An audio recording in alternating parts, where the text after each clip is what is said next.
Okay. Hello, everybody. My name is Raajitha Rajkumar, and I'm a senior at UC Riverside. I study computer engineering, and I work in the Riverside Artificial Intelligence Lab under Christian Shelton. And I primarily focus on BDDs and ADDs, but today I will be talking about logic minimization using binary decision diagrams from chess and game data. So I would like to start off with how does chess relate to artificial intelligence? Well, artificial intelligence is simply how well a machine can simulate a human's mind, or even faster than a human's mind. Machines have been mimicking the game of chess since the start of computer science, which makes it such a relevant topic for AI. Programming a machine to play chess serves as a good example for how far we've gone with computer science. And for years now, chess has served as a test bed for artificial intelligence because of the constant evolution of AI powered machines that have won over human players. So, we have here a chess table. There are four pieces, and it's white against black. And in this circumstance, the white pieces move, it's their turn. And we have what we call an endgame table. This is an endgame table to the right. And you can see here that it's giving every single option for the white piece and where they can move and the results of their move. So if the knight moves to a3, it's a draw. If the knight moves to a1, it's a loss for white. And this is what computers use to program the best move possible for computerized chess games. And you can see here that if we want to move the knight to e3, it's a draw. And we move it to e3, and now it is the black pieces move to go. And we have an endgame table for the black piece. They show all the rook possible moves and the king possible moves and the result. Because there's such little pieces, it's going to result in a draw either way.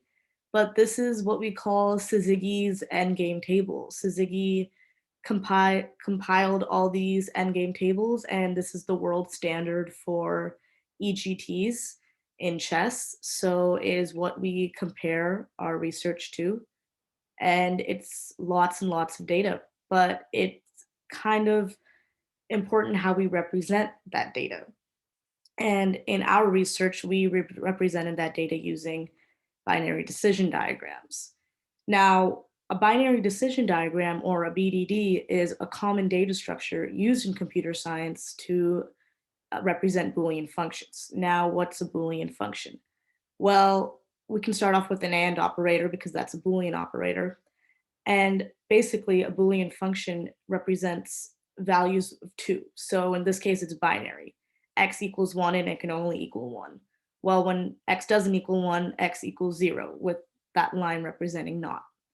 And if we use the Boolean AND operator, X and not X is zero. X and not X is also zero. Think of the AND operator like a multiplication symbol almost.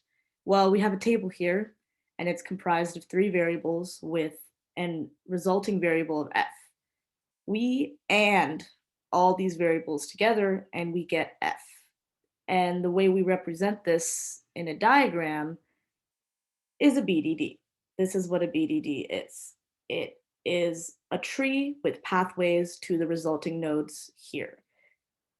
For example, if x1 equals 0, x2 equals 0, and x3 equals 0, f is going to equal 0. Think of the dotted lines as 0 and the solid lines as 1. If x1 equals 0, and x2 equals 0, and x3 equals 0, the pathway of the dotted lines leads to a 0. F is only going to equal 1 when all three variables equal 1. So if we have three solid lines here, it leads to the 1.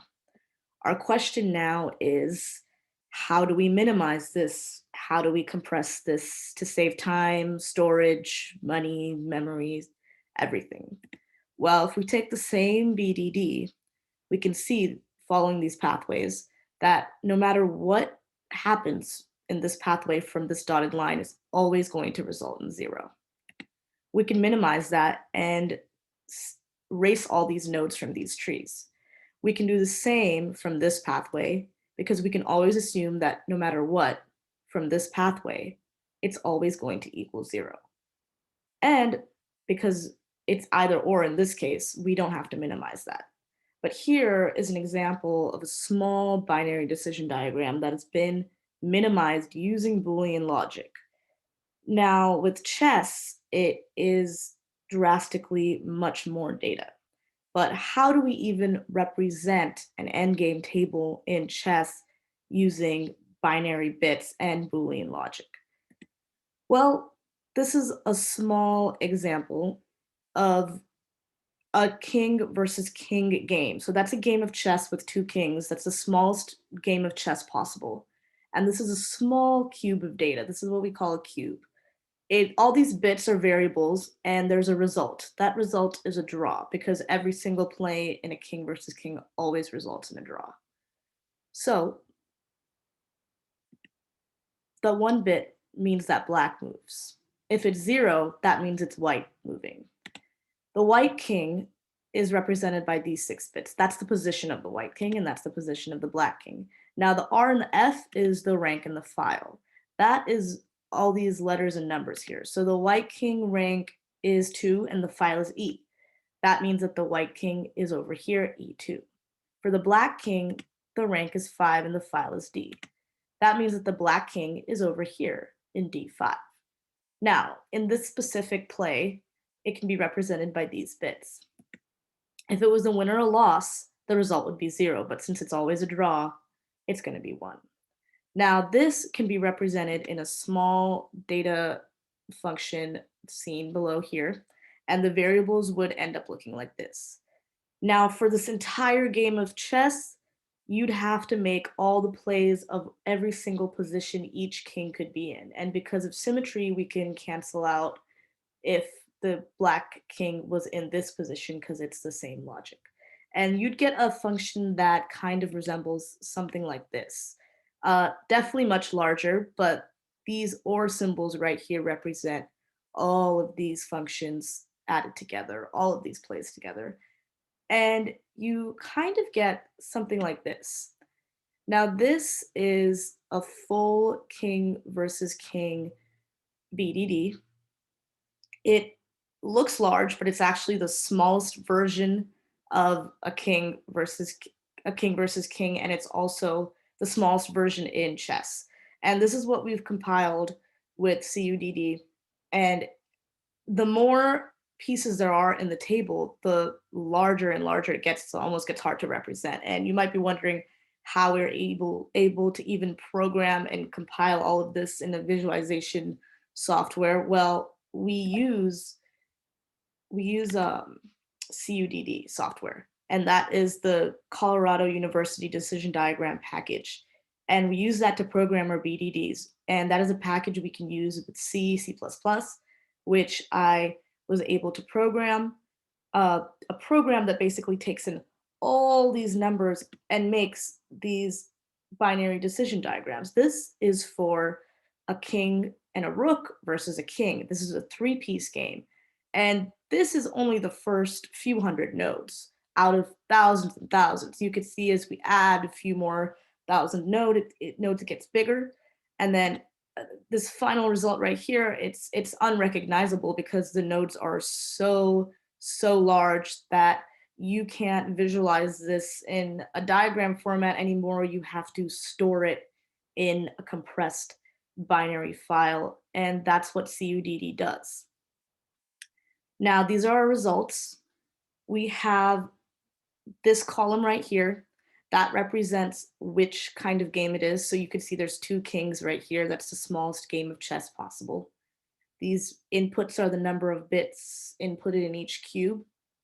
Output is 1.